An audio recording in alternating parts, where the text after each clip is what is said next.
स्तरीय वाद विवाद प्रतियोगिताएं होती हैं हमारी यूनिवर्सिटी में, उसके नियम कानून आप सभी को पता है, उसके निटी-ग्रिटीज आप सभी को पता है, तो मैं उस पर बहुत ज्यादा समय व्यतीत नहीं करूंगा। सीधे विषय पे आते हैं। विषय में संदर्भ भी है। संदर्भ मैं एक बार पढ़ देता हूं क्योंकि यहाँ पढ़ा नहीं गया था, यहाँ बिल्कुल वाद विवाद शुरू हो गया था, तो एक बार मैं पढ़ देता हूं संदर्भ। संदर्भ यह है कि ज्यूस ग्रीक मिथकों में सभी देवताओं का राजा है। उसका पिता क्रोनोस अपने सभी बच्चों को जन्मोपरांत खा जाता था, क्योंकि उसे भय था कि उसके बच्चे बड़े होकर उसके विध्वंस का कारण बन सकते हैं।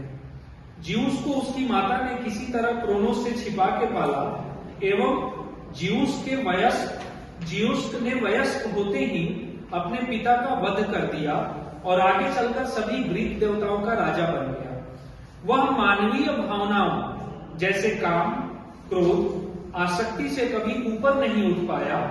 वह वज्र थंडरबोल्ट का देवता है एवं अपनी भावनाओं की अवहेलना करने वालों को कठोर दंड देता है। दूसरा संदर्भ, यह देवताओं का राजा नैतिक या आध्यात्मिक आधार पर नहीं, परंतु केवल अपनी अद्वितीय शक्ति के कारण था। ग्रीक मिथकों में वर्णित ज्यूस के जीवन चरित्र ने मानवीय धरातल से अपनी नजदीकी के कारण पश्चिमी सभ्यता को सैकड़ों सालों तक प्रेरित किया। यह क्रिश्चियन मिथकीय कहानियों में ईश्वर की संकल्पना निराकार एवं दयालु के विरोध में एक पश्चिमी भूतपरस्त पागान सभ्यता के चिन्ह के रूप में खड़ा था। विषय, दार्शनिकों का यह सदन ग्रीकों के ईश्वर के रूप में ज्यूस की संकल्पना का समर्थन करता है। अब इस दो संदर्भ में एक तो ज्यूस पारंपरिक तौर पे ज्यूस की जन्मोत्पत्ति कैसे हुई और वो किस तरीके से बड़ा हुआ, उसके बाद दूसरे संदर्भ में थोड़ा सा डिबेट हाइंडसाइट में जाता है, क्योंकि इसमें बताया गया है कि ज्यूस ने क्या किया और पगान सभ्यता का विकास कैसे हुआ।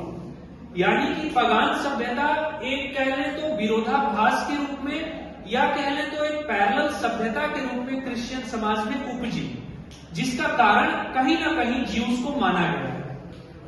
और इन दो संदर्भों के लाइट में हमें डिबेट करने के लिए दार्शनिकों का सदन बना के ये बोला गया कि हम ज्यूस के ईश्वर के रूप में संकल्पना जो की गई उसका समर्थन करते थे।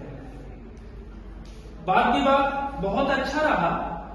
इसमें जो पहलू हैं वाद विवाद के, सबसे पहले दार्शनिकों का चूंकि संदर्भ दिया गया है, कॉन्टेक्स्ट दिया गया है, तो समय का मेरे हिसाब से बहुत ज्यादा महत्व है नहीं, क्योंकि ये माना गया है संदर्भ में ही कि हमारा समाज इतना तो विकास कर चुका है कि उसमें साकार और निराकार की संकल्पना है, और साकार और निराकार से इतर भी एक सभ्यता जन्म ले रही है, जिसका कि कारण जो है वो ज्यूस का जीवन चरित्र है जो उसने जिया। और ज्यूस उन सभी मानवीय अवधारणाओं से लैस है, जैसे काम है, क्रोध है, मोह है, जो भी है उससे आच्छादित ज्यूस का भी जीवन है। तो हमारे डिबेट का जो अक्ष था, जो हमें डिबेट जिस बिंदु पे करना था, वो चूंकि ये सैद्धांतिक डिबेट है, ये कोई ऐसा डिबेट नहीं है कि स्ट्रक्चरल डिबेट है जिसमें एक स्ट्रक्चर में खामी निकाल दी जाए और पूरा का पूरा डिबेट धाराशायी हो जाए। तो इस सैद्धांतिक डिबेट में हमें ये साबित करना था कि अगर हम ज्यूस के परिकल्पना को मान के चलते हैं तो समाज ज्यादा बेहतर होगा, या फिर जो संकल्पना पारंपरिक तौर पे भगवान की थी, निराकार दयालु होने की, उस संकल्पना के आधार पे समाज चलता है, तो उस संकल्पना के परिसृष्टि में समाज बेहतर होगा। ये डिबेट का मूल था और डिबेट इस पे हुआ। सबसे पहले दोनों टीमों को बहुत बहुत बधाई भी मैं देता हूं, क्योंकि अच्छा डिबेट रहा। नेता पक्ष से शुरू करते हैं। नेता पक्ष आते हैं और वो बताते हैं कि दार्शनिकों का सदन से उनका तात्पर्य क्या है, पगान सभ्यता से क्या है, दार्शनिकों के सदन का लक्ष्य क्या है, ईश्वर कौन होता है, और ग्रीक सभ्यता में अभी क्या चल रहा है, जो केओस का वातावरण है, इनस्टेबिलिटी का वातावरण है, उस पर वो बात करते हैं। अब जब नेता पक्ष आके परिभाषा देते हैं तो विपक्ष के पास रास्ते दो होते हैं। या तो विपक्ष ये बोल दे कि उस परिभाषा में ये वाद विवाद संभव नहीं है, जिसको कि हम डेफिनेशन चैलेंज बोलते हैं, वो एक्सट्रीम बात हो जाती है। या तो ये बोले कि बहुत इम्प्रोबेबल है, बहुत ज्यादा इम्प्रोबेबल है। या तो ये बोले कि डेफिनेशन स्वीकार्य है और हम इस डेफिनेशन में चलते हैं। जब अगर इम्प्रोबेबल बोलती है तो एक पैरेलल डेफिनेशन स्थापित करना विपक्ष का दायित्व बन जाता है, जो कि बहुत कठिन टास्क है। तो हमारा जो डिबेट हुआ वो कहीं ना कहीं नेता पक्ष का जो परिभाषा था उसके इर्द गिर्द ही चला। विपक्ष ने कोई अपना नया डेफिनेशन तैयार नहीं किया या नया डेफिनेशन लेके नहीं आया। अब अंतिम वक्ता तक आते आते पूरा वाद विवाद इस बात पर सीमित हो गया। मुख्यतः जो हमें समझ आया वो 3-4 बिंदु ये थे कि सबसे पहला बिंदु ये था कि क्या डर का मानव समाज में स्थिरता लाने में क्या महत्वपूर्ण भूमिका है या नहीं। इस पे दोनों टीमें अग्री कर रही थी कि डर का एक महत्वपूर्ण भूमिका है। क्वेश्चन आंसर राउंड आते आते विपक्ष ने यह भी माना कि स्टेट का डर होता है वो भी डेटरेंट इफेक्ट लाता है। लेकिन समस्या ये थी कि डर दोनों ईश्वर जेनरेट कर रहे थे। यानी कि पगान सभ्यता की बात करें तो ज्यूस का डर थोड़ा भिन्न प्रकार का है, और अगर पारंपरिक ईश्वर की बात करें जिसमें कि दयालुता है, निराकार ईश्वर है, उसका डर थोड़ा भिन्न प्रकार का है, थोड़ा अलग है। जो दयालु ईश्वर है उसका डर यह है कि जो वो गलत लोगों के लिए वो डर जेनरेट करता है। जो ज्यूस है वो सबके लिए डर जेनरेट करता है। समाज में दोनों लोग रहते हैं, दयालु लोग भी, अच्छे लोग भी रहते हैं, बुरे लोग भी रहते हैं। लेकिन अच्छाई और बुराई का जो पैमाना है वो पैमाना कैसे तय होता है, ये भी एक बात है जो कि डिबेट में आनी चाहिए थी विपक्ष के द्वारा, कि वो पैमाना क्या है जो कि अच्छाई और बुराई का निर्धारण करता है, जिसके तहत हम कह सकते हैं कि अच्छे लोगों का आचरण हमेशा अच्छा रहेगा, बुरे लोगों का आचरण हमेशा बुरा रहेगा, और उस स्टेबिलिटी की जो बात कर रहे हैं वो स्टेबिलिटी हम हमेशा अचीव किए रहेंगे। उसके बाद विपक्ष ने बात की कि दूसरी बात आती है नैतिकता की और प्रेरणा की। विपक्ष का यह मानना था कि ईश्वर एक ऐसी एंटिटी है जिससे मानव समाज प्रेरित होता है। पक्ष का यह मानना था ईश्वर एक ऐसी एंटिटी है जिससे मानव समाज उन फेनोमेनन को एसोसिएट करता है जिनका एक्सप्लेनेशन उनके पास नहीं, तो वो डर से जेनरेट होता है। और ईश्वर भी एक भय वाला एंटिटी होता है जिससे मानव समाज डरता है और उसके कारण ईश्वर विपरीत कार्य नहीं करता। अब यहां समस्या ये थी कि जो आपका ज्यूस का डर है वो साकार तौर पे दिखता है कि अगर हम ज्यूस से इतर कोई बात करते हैं तो ज्यूस हमें पनिश करेगा। निराकार के डर का जो बात है वो उतना साकार होते हुए, क्योंकि निराकार का विपक्ष जो है वो क्वेश्चन आंसर राउंड में इस बात का जवाब भी बड़ा मुश्किल हो गया देना कि निराकार के आइडियाज को प्रोपेगेट कौन करता है, साकार करता है या निराकार स्वयं करता है। अगर साकार करता है तो उसमें काम, क्रोध, मोह इत्यादि होता है या नहीं होता है।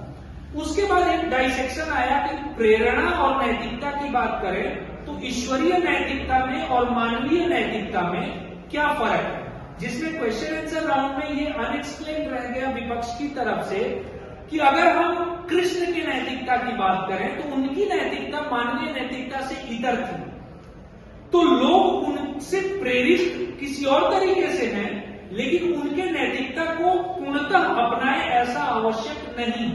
तो ईश्वरीय नैतिकता हमेशा एक पेडेस्टल ऊपर रहती है, जो मानवीय नैतिकता है मानव लोग उस नैतिकता से अपने आप को एसोसिएट नहीं कर पाते हैं। तो उसके बाद सबसे जो मुझे विपक्ष के तरफ से डिबेट में मुझे लगा कि विपक्ष पिछड़ रहा है, वो क्वेश्चन आंसर राउंड में जब उपनेता विपक्ष आते हैं तो उन्होंने, क्योंकि इनमें थोड़ा सा कॉन्ट्राडिक्शन भी मुझे दिखा, क्योंकि भय, आप कभी बोलते हैं कि भय जो है वो कारक नहीं है केओटिक समाज का, फिर आप बोलते हैं कि भय के साथ कुछ और होता है जो केओटिक समाज को क्रिएट करता है या जिसके लिए स्टेबिलिटी है, फिर आप स्टेट की संकल्पना करते हैं और पनिशमेंट की संकल्पना आपके ईश्वर में भी है और आपके स्टेट में भी है।